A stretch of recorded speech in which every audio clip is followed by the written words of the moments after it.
Merci. La parole est à Monsieur Jean-Luc Reitzer. Bien, merci Monsieur le Président. Ma question s'adresse à Madame Marisol Touraine, ministre des Affaires sociales et de la Santé. Madame la ministre, le mois dernier, 6 infirmières du département du Haut-Rhin ont été convoquées par la gendarmerie sur décision de justice.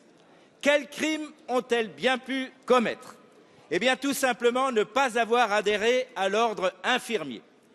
Il leur a été signifié de rejoindre cet ordre sous 60 jours, au risque de se voir condamnées à une peine d'1 an de prison et à une amende de 15 000 € pour exercice illégal de la profession d'infirmière. Certaines infirmières ont été traitées comme de véritables criminels, avec prise de photos et prise d'empreintes digitales.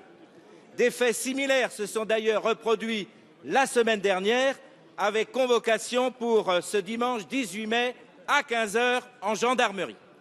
Madame la ministre, mes chers collègues, je vous laisse imaginer l'état psychologique de ces infirmières, dont chacun reconnaît ici la difficulté du travail et le dévouement exemplaire. Ma question, Madame la ministre, vous l'aurez compris, porte autant sur la forme que sur le fond de cette affaire. Vous avez, Madame la ministre, à plusieurs reprises affirmé que l'adhésion à l'ordre des infirmiers devait être facultative. Pourriez-vous aujourd'hui clarifier votre position à cet égard, car chacun le conviendra ici, ce que viennent de vivre ces infirmières est particulièrement choquant. D'avance, merci pour votre réponse. Merci, Monsieur Reitzer. La parole est à Madame Marisol Touraine, ministre des Affaires sociales et de la Santé.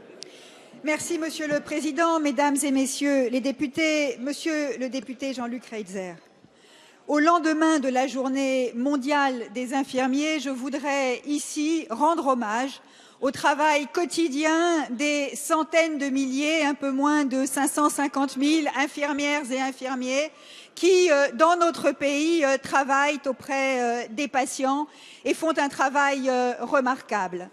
Je veux dire que la situation aujourd'hui que vivent les infirmiers à l'égard de l'ordre infirmier n'est évidemment pas satisfaisante. Et je me réjouis d'entendre les propos que vous venez de tenir, Monsieur le député, car s'il y a aujourd'hui un ordre infirmier, c'est parce que votre majorité a souhaité en 2006 l'installer et l'instaurer, alors même que l'écrasante majorité des infirmiers ont marqué depuis le départ leur opposition à la mise en place de cet ordre.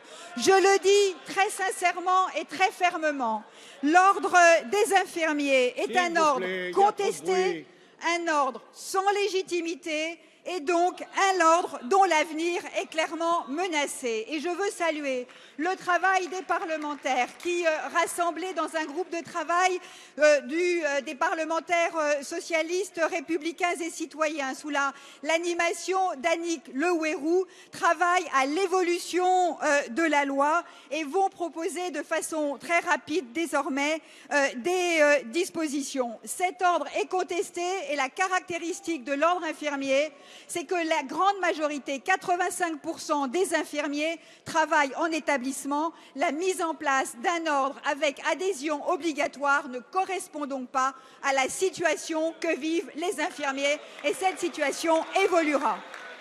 Merci Madame la ministre. La séance des questions au gouvernement est terminée. La séance est suspendue.